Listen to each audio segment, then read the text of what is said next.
no doubt you've heard this week, large protected areas like the GBR or Great Barrier Reef or government managed, centrally managed protected areas work, protect biodiversity, fisheries management. But it does not always work everywhere, and in particular in developing countries.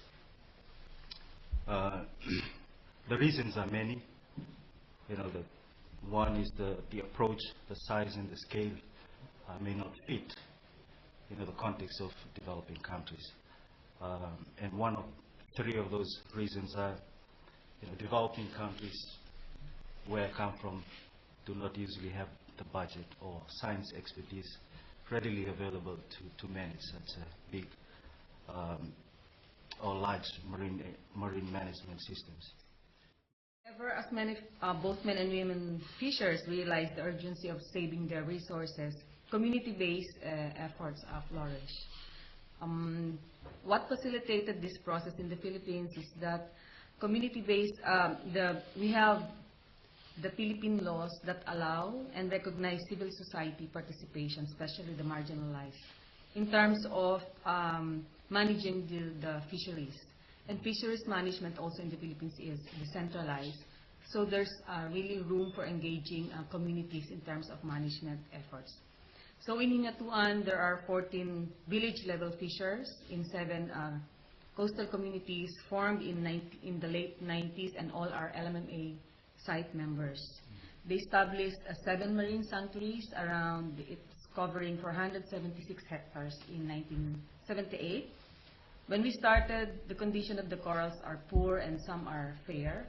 But as of 2011, we did the community together with our technical staff did the resource ecological assessment or data monitoring. More of the coral reefs were graded excellent and the rest are fair. So the record for the coral recovery is really it showed much improvement. We've heard a lot of good reasons why we should do community-based management. And you might be interested in sort of maybe the perspective of government.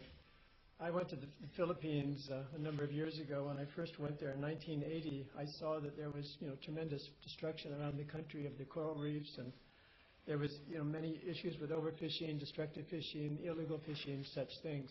And the government was complaining that they didn't begin to have the capacity to manage all of these local areas. So there was some idea that maybe we should work more with the communities and start encouraging communities to set up areas under their own management. So actually in the time when I first went to the country, we had the opportunity with some funding to work in 3 sites to work with the community to set up a small no-take marine reserve where they really actually stopped fishing within about 10 to 15 hectares. And they also enforced some of the fishing laws around their small island. And with it, we also had enough foresight, fortunately at that time, to document the results of that effort. It was like an experiment, what happened inside the reserve, what happened outside, what happened to the fish yield of that particular area.